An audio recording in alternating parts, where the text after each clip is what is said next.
Hi everyone, welcome back. ఇక్కడ కొన్ని sentences రాశాను చూడండి.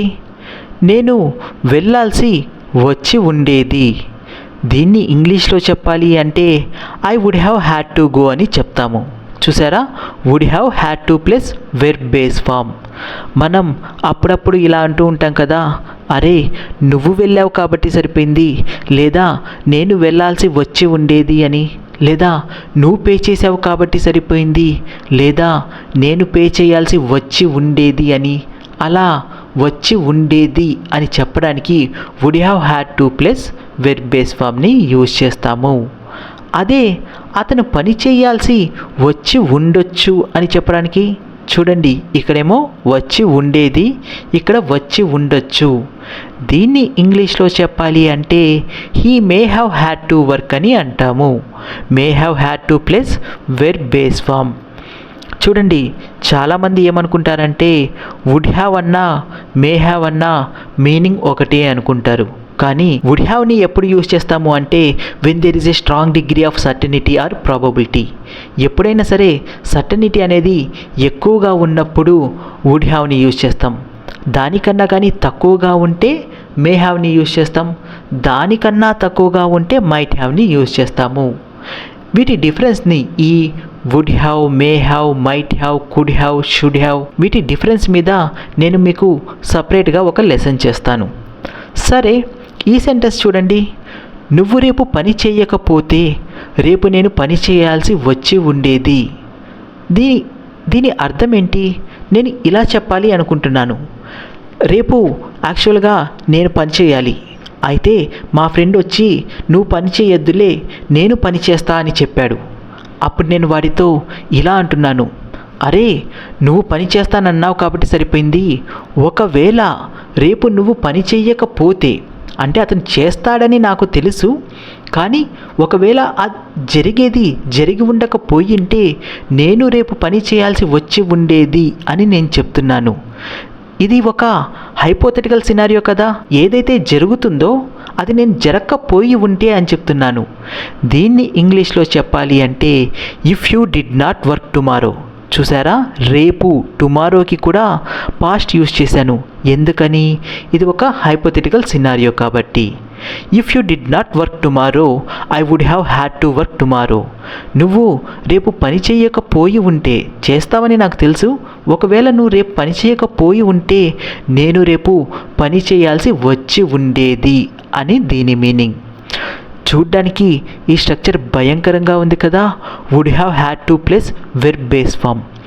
కానీ దీని వెనకల ఉన్న చిన్న లాజిక్ తెలిస్తే మీకు ఇది అంత కష్టంగా ఉండదు. ఇవాళ లెసన్లో అదే నేర్చుకుందాం. చూడండి, నేను వెళ్ళాలి అనడానికి ఇంగ్లీష్లో ఏమంటాం? I have to go, I have to work, నేను వర్క్ చేయాలి, ఐ హ్యావ్ టు ఈట్, నేను తినాలి అని. అదే గతంలో అయితే హ్యాడ్ యూజ్ చేస్తాం. ఐ హ్యాడ్ టు గో, నేను వెళ్ళాల్సి వచ్చింది, ఐ హ్యాడ్ టు వర్క్, నేను పని చేయాల్సి వచ్చింది అని. సరే, అయితే నేను ఇలా చెప్పాలి అనుకుంటున్నాను, నేను వెళ్ళాల్సి వచ్చి ఉండేది అని. అసలు ఇలా నేను వెళ్ళాల్సి వచ్చి ఉండేది అన్నదాన్ని ఎప్పుడు యూజ్ చేస్తాం? చూడండి, నిన్న నేను ఏదన్నా ఒక ఊరు వెళ్ళి ఉండాల్సింది, అయితే నా బదులు మా ఫ్రెండ్ వెళ్ళాడు. అయితే నేను ఇలా చెప్తున్నాను, అతను వెళ్ళాడు కాబట్టి సరిపోయింది, లేకపోతే నేను వెళ్ళాల్సి వచ్చి ఉండేది అని.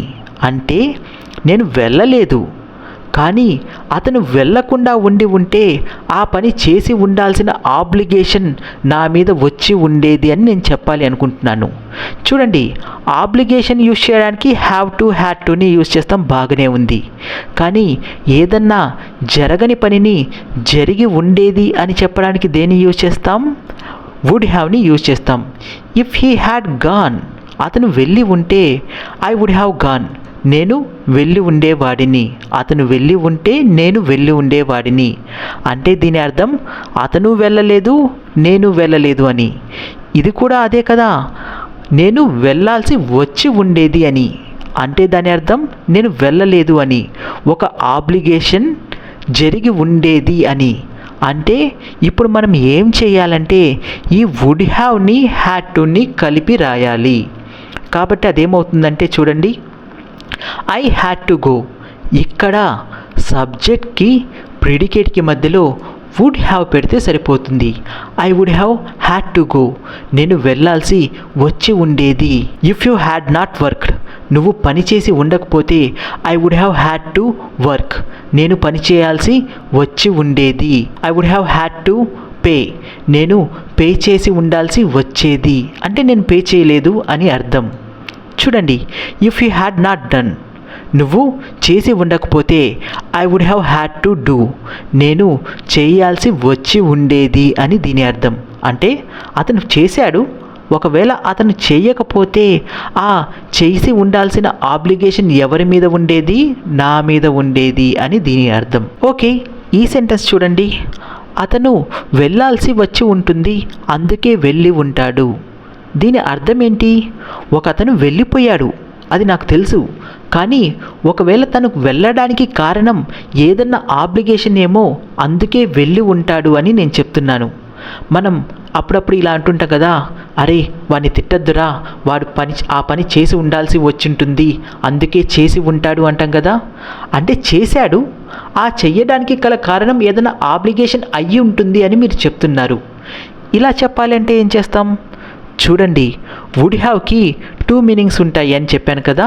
ఒకటి ఉండేవాడు అని, అంటే ఏ పని అయితే చెయ్యలేదో అది చేసుండేవాడు అని. హీ వుడ్ హ్యావ్ వర్క్డ్, అతను పని చేసి ఉండేవాడు. హీ వుడ్ హ్యావ్ హెల్ప్డ్, అతను సహాయం చేసి ఉండేవాడు కానీ చెయ్యలేదు. అంతేకాదు, ఈ వుడ్ హ్యావ్కి ఇంకొక మీనింగ్ ఏమొస్తుందంటే ఉండి ఉంటాడు అని. హీ వుడ్ హ్యావ్ హెల్ప్డ్, అతను సహాయం చేసి ఉంటాడు. అంటే మీ కళ్ళతో చూడలేదు కానీ చేసి ఉంటాడు అన్న ఒక అనుమానంతో చెప్తున్నారు. For example, I think he would have done. నేను అతను చేసి ఉంటాడు అనుకుంటున్నాను.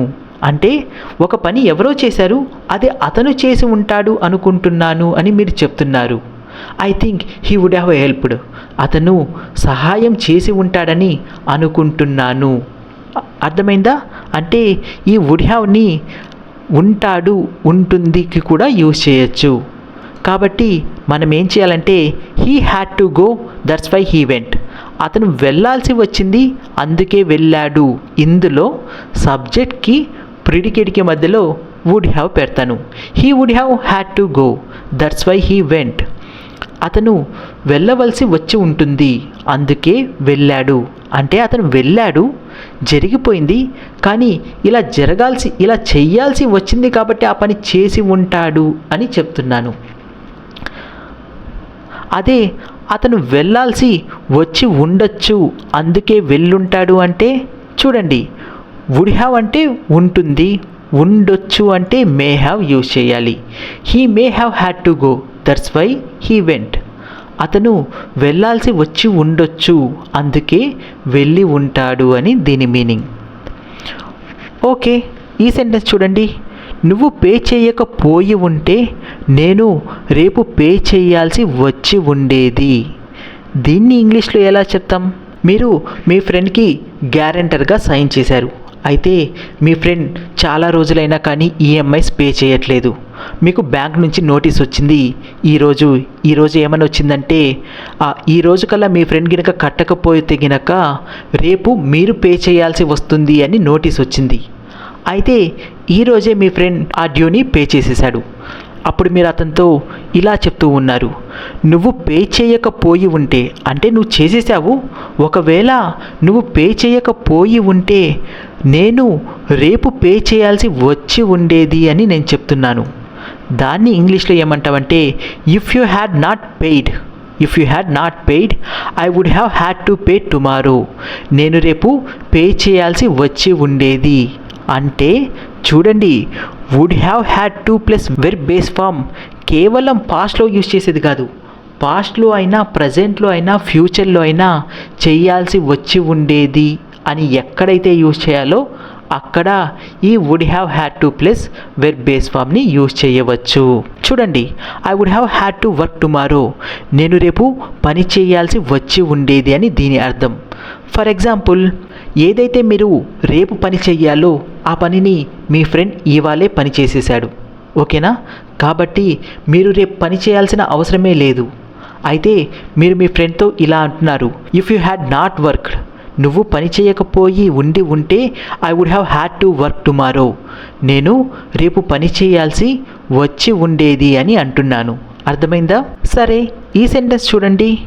నువ్వు రేపు పే చేయకపోతే నేను పే చేయాల్సి వస్తుంది. చూడండి, ఈ రెండు సెంటెన్సెస్ ఒకటేనా?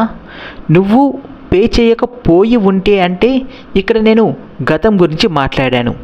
కానీ ఇక్కడ చూడండి, నువ్వు రేపు పే చేయకపోతే నేను పే చేయాల్సి వస్తుంది అని. ఫర్ ఎగ్జాంపుల్ చూడండి, మీ ఫ్రెండ్ తీసుకున్న లోన్ రేపు అతను పే చేయాలి. ఒకవేళ అతను పే చేయకపోతే మీరు పే చేయాల్సి వస్తుంది.